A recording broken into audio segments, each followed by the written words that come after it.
how is it that Anna Kasparian, somebody who's been very good about bringing receipts, you know, she's been known to say that she brings her receipts. I don't know how she came as empty-handed as Tim Pool did on this one. I mentioned earlier retail theft. We're going to try to do this in a brisk fashion. Retail theft in 2022 was set to be a huge problem. There are two people who talked about this recently that I want to draw attention to. One of them is Tim Pool. The other one is somebody you might not expect, Anna Kasparian. Let's go take a look, shall we? The corporate press, they do this thing where they're a year behind everybody else or a couple years behind everybody else. Here's a story from Real Clear Politics. CNN witnesses 3 shoplifting incidents within 30 minutes at San Francisco Walgreens. That's right. They went to a San Francisco Walgreens to try and report on the strange practice of locking up all the products, including fake eyelashes and like hair gel and stuff. And sure enough, people actually shoplifted while they were filming. There's a camera pointed at the guy's face. He doesn't care. Now, the big picture here is not just ragging on CNN. It's that shoplifting is technically not illegal. It's technically illegal, it's on the books, but there's a lot of things called blue laws that are on the books that don't get enforced anymore. So here we are, my friends. Let's start with the hypocrisy of CNN, the idiocy and ignorance, and then the cultural ramifications. Take a look at this story from CNN Business in January. Maybe we cried too much over shoplifting, Walgreens executive says. Okay, then we have this video. Let me play this video for you. Oh no, Tim, come on now. Play the video. Kyung La of CNN says, in San Francisco, we went to the Walgreens that is the #1 spot for theft in all of the 9,000 U.S. stores per Walgreens. This is where chains once shut the freezer section, and we saw 3 thefts right in front of us. But across SF, coffee, mustard, nail polish are all locked up. So, why are we talking about this a little bit? Mainly because I want to demonstrate kind of where you go with some of this rhetoric. So, Tim Pool here has identified, there's a particular store in San Francisco that seems to get shoplifted a lot. Now, this shouldn't be all that shocking. It's a big city. There's a lot of cities, at least every city that I have ever been in, they kind of always lock up all of their stuff. Like there's, like if you've ever been to like New York or I've been to downtown LA like once or twice, they'll do like pull the entire, mall level like gates down on their stores, or they'll pull the entire thing down. And that's mainly because you live in a city. You're almost certainly going to be the victim of more crime simply because you're in a more densely populated area. This isn't really all that shocking. This isn't really all that interesting, quite frankly, because shoplifting is, for the most part, not really the biggest deal in the world, especially when it's not violent shoplifting. This is why companies and stores have insurance. But B, this is also the case where if you'd like to make the point that like, oh my God, Biden's America has like crazy amounts of shoplifting and crime is on the rise, and but you don't want to look at charts. You can, however, look at anecdotes. Let's continue. What I love about this is Dayquil. Let me play the video. Oh my God! Somebody Twitter, would. Twitter often does it. And it predates Elon. Whoa! Twitter, whoa! That's called X. Why are you dead naming Twitter? Here you go. Here's the video. Also, I love that like something's not working on Twitter now, and Tim has to cover for Elon and go, "Oh well, it wasn't working before Elon got there." Nice one, Tim. I gotta get the audio going. Sorry. You see, that's every time. The frozen. I know the feeling, Tim. I know the feeling.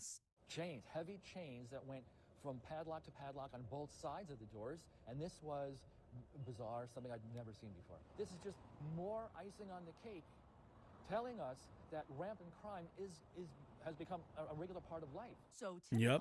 Oh my goodness. We were at this Walgreens. We watched 3 people, including this man, steal. Did that guy pay? Oh my God. Oh my God. Okay. I want everyone to kind of recognize the banality of the crime these people talk about. That dude and keep in mind, we're on 1.25 speed, but that person just casually walked, man. I didn't even hear the buzzers go off. Was that shocking to anybody? Was anybody taken aback by that? Was that shocking? I don't. Did that guy pay?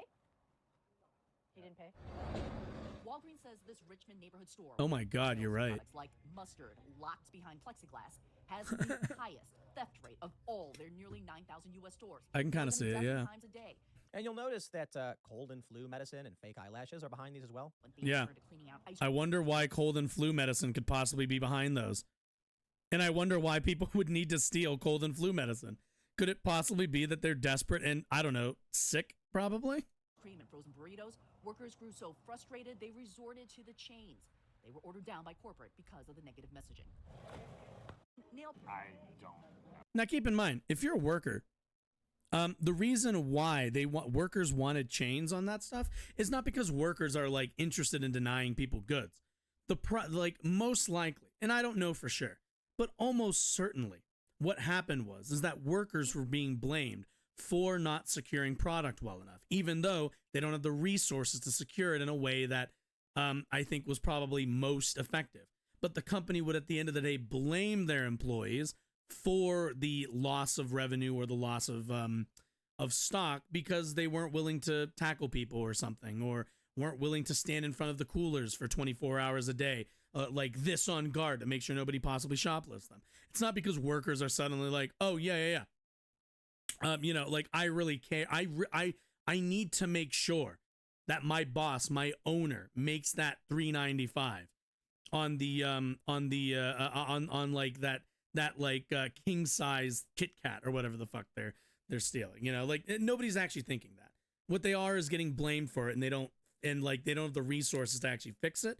But like Walgreens doesn't want to have the chains there to give that message, so it's just like, look, it's gonna happen. We're just gonna blame you. Take the L. But the workers are like, no, fuck that. No, I don't understand why coffee. I don't know, here she is. But Oh. it's become kind of like a police state in San Francisco. I don't know. You see, did you hear that? A local guy in San Francisco says it's become a police state because the supermarket had to lock up their coffee because people are stealing it. My guy, that's the opposite of a police state. People are taking security into their own hands. Describe it. It's not part of Also, I don't know why I've seen those in like every single store, like literally ever. Those are, you can't go to the, you can't buy condoms without having to go and ask and be like, hey, can I get the key for the condoms, please? Can I, and they got to walk over. You want the key for the condoms? Okay. Walks over, and it's like, why do you even lock those up? God damn it. But like this is like the most normal thing ever. Get over it. Part of the way people should be living, right? And that includes. Oh my God. I had to ask a worker. To come and unlock something for me. Like, come on. Small business and community advocate says these visible problems in her city are leading to renewed activism driven by residents, like the recall of the city's district attorney last year. I think what we've seen, especially in the past couple of Addict sees Whoa. Would you skip? We just skipping Tim? lifting as a systemic problem, from city leaders to an understaffed police force to the fentanyl crisis. When you're seeing that level of retail theft, that tends to be subsistence level retail theft. People are hungry. People are hungry. There is a level of addiction playing out in many. That is the most frustratingly insane thing anyone can say. Somebody steals food. Tim goes, and keep in mind, these are people stealing like medicine, food, coffee, and keep in mind what's actually being stolen doesn't always like account one for what they locked down, right? And what the whole thing is like, hey, there are people stealing stuff because they need food, because they need resources, whatever it might be. And Tim comes in here and is like, oh, can't you see, like, these liberal cities, the crime is rising, and now people are having to live in a no police state. When in actuality, people are stealing some stuff. Now, is it a big deal? Is it like bad to steal stuff? No, you shouldn't steal stuff. Don't steal shit. But like, I don't think anybody who needs to get told that are people who can afford to buy shit. The people who need to be told don't steal shit are like, probably don't have the capability to watch this show or any other show because they're probably homeless or incredibly desperate and probably need to feed their family, right?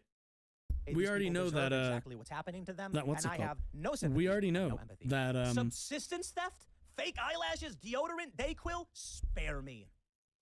okay, do you notice deodorant, Dayquil?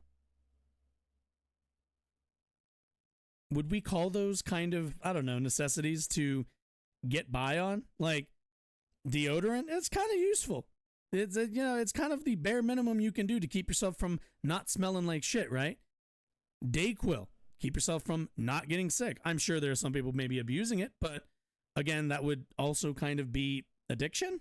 So they're chasing an addiction, right?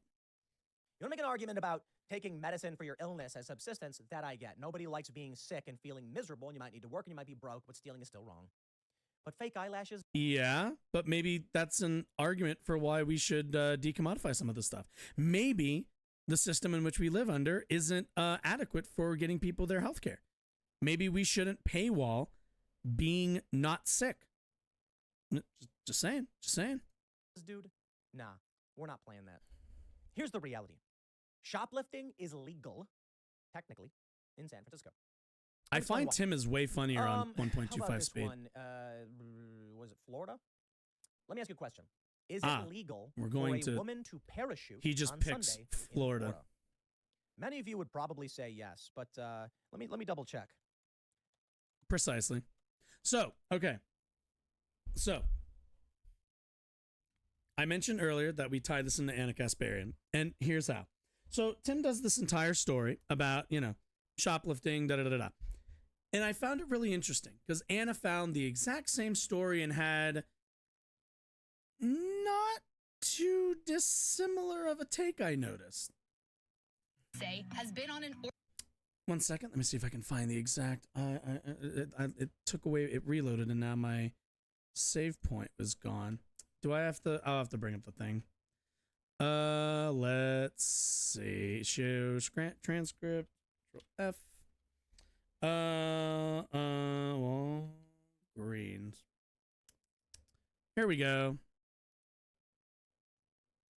A recent CNN report revealed San Francisco's dysfunction with a local Walgreens hit with 3 thefts in just 30 minutes. Our Kyung Law visited one Walgreens that's hit by shoplifters more than a dozen times a day. My goodness, it's 3 times. Same video too. I know, it's crazy. While she was inside. In the 30 minutes we were at this Walgreens, I know it's deja vu. we watched 3 people, including this man, steal. Did that guy pay? Again, I'm gonna have the same reaction because Did that guy pay? whoa, crazy. He didn't pay. Now, that store has been dubbed the most robbed Walgreens in the country. And I'm sure local political leaders must be super proud to foster the kind of environment necessary to win that honor. I'm not sure I'll what get to this dig more is on that for. in just a minute. But first, I want to get to the cover story that the left has fully bought into. Here we go. That these thieves are desperate, that they're living in poverty and have no choice but to steal because they need to feed their families. So, Anna Kasparian shockingly comes to the same argument that Tim Pool does, that subsistence is not an explanation for a prevalence of retail theft, which is interesting. As far as I've ever been aware, we can pretty consistently explain a lot of theft, a lot of crime, a lot of these sorts of crime. If you steal from a grocery store, you're probably because you're hungry, not because you were bored and you just kind of walked into a grocery store. There's probably a reason why you picked that store. And that seems like a pretty obvious, people steal apples because they're hungry. People steal medicine because they're sick. People steal deodorant because they're smelly. Like, that makes sense. But Anna somehow comes to Tim Pool's position on this one. So let's give her a chance to explain. Now, first off, the assumption that crimes must be committed by the poor is, pretty damn defamatory toward disadvantaged individuals. Okay. So do middle class, do people in the burbs steal? Like, really? No. We see crime track pretty consistently with poverty. And there's a reason for that. It's not because people who live in poverty are worse people or because they are, not as morally upstanding. It's because they're poor and they're working and living with less resources, which will drive somebody to be just a little bit more desperate and willing to do things that rich people aren't. Stealing, committing crime for people who are wealthy just isn't worth it. You risk jail time. You risk not getting, you risk the resources you have for the many resources you have for the few resources you don't. Whereas for poor people, it's the opposite. So. Secondly, that claim is, without merit. But let's compare economic rough patches and how they impacted crime. Let's look at the data. Take a look at this pretty incredible chart using data from the John Jay College of Criminal. And also what's funny is I remember I actually saw this perfectly with what's the word? I remember I think in Emma Viglin's debate with Tim Pool about a month ago now. Actual Justice Warrior brought up this specific chart, to which let's see, what is it? Wasn't it like the 2008 financial crisis you didn't really see? Even though, like, keep in mind the let's let her make the argument on crimes committed in New York City. She'll make the same argument that he made in 2022. Now you'll notice that there isn't a notable spike in major commercial retail crimes during or immediately after the 2008 economic collapse. Well, it's interesting you'd mention that 2008 to 2009. We'll take that all the way to 2012. There was certainly a jump, seems like it was fairly consistent as to the rise that was going on. But let me ask you something. When the financial crash happened in 2008, what was the primary market and the primary people who were devastated by that? Was it poor people who didn't own homes, or was it middle-class Americans who now didn't own homes? This is, again, you're looking for data that says the thing you want it to say, but only if you decouple it from the context. Quite frankly, we wouldn't see a rise in specifically retail crime after the 2008-2009 financial crisis, because the people who lost out on those were homeowners. They weren't poor people around the world losing everything. This wasn't the Great Depression. This was people in the middle class and some in the lower middle class losing their homes and the financial institutions breaking down. But like, the damage wasn't done to poor people. Most poor people probably didn't even feel the impact of any of it. None of them own anything. Their rents probably went up at best, but that's mostly it seems like. In other words, the economic desperation that Americans were experiencing during the last Great Recession. And again, not all the class of people who commit retail crime are not the people who were the biggest victims of those that there was a massive spike in retail of that crash during the COVID pandemic.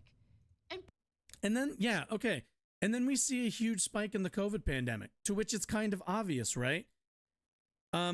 You know, when the financial crash happened, some middle class folks lost their homes, and some lower middle class people almost certainly lost their homes. But what happened during COVID? Everyone was like stuck inside. People were hoarding gasoline, hoarding toilet paper. We're all aware of this, right?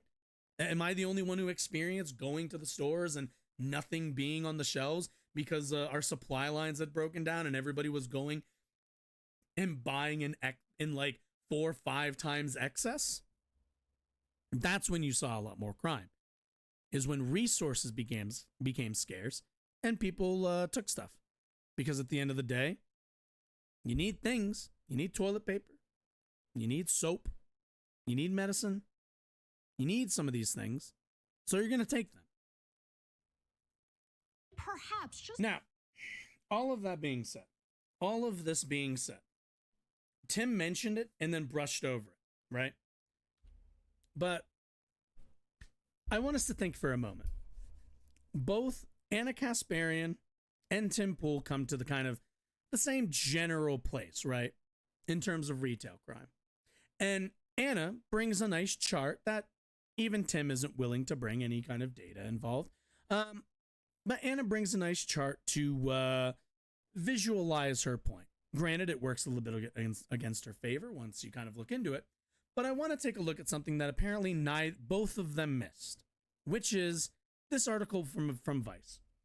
Quote, "We cried too much. Walgreens CFO says retail theft maybe isn't the crisis it portrayed."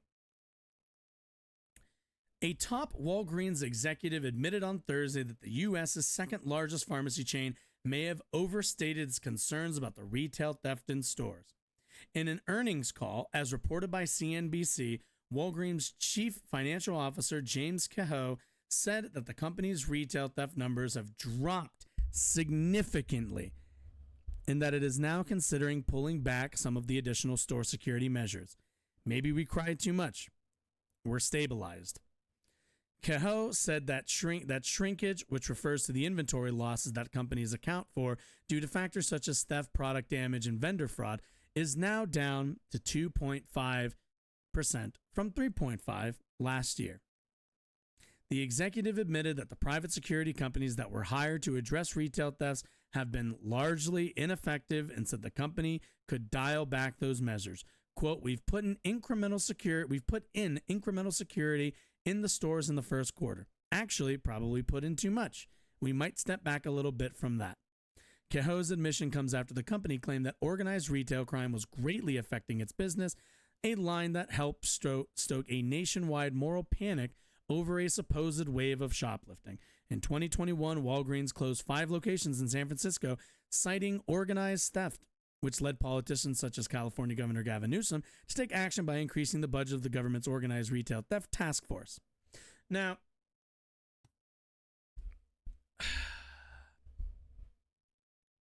how do I say this?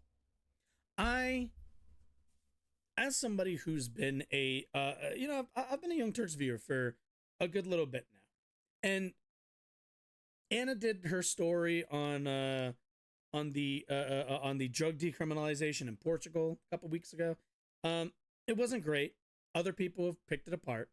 I'm not going to do that on here. I can, you can find other people to do that. But I want to put, I want to, with this, kind of exemplify a little bit the problem that I'm noticing, which is Tim Pool, we know, is a grifter, is somebody who will parrot whatever anti-woke talking point makes him the most amount of money. And for that, he ran with the story of Walgreens in San Francisco getting robbed 3 times. We didn't watch the full segment, but I have no doubt that he probably mentioned that that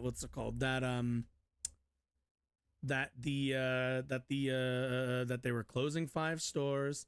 Let me make sure I. Oh no, wait. If I do 5. Okay, here we go. No, I don't need that many. Location.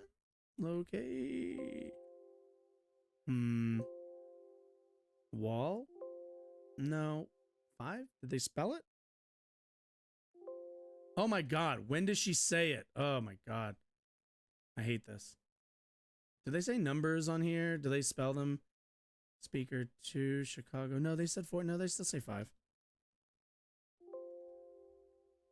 God, that's like the most cursed sound, isn't it? No, you're just going to give me every... Oh, wait. Is that it? Nope, 3,500.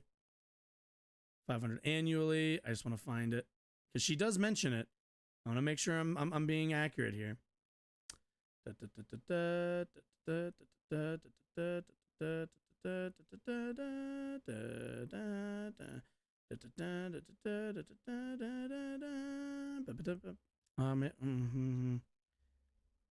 they spell it 5? Oh, there it is.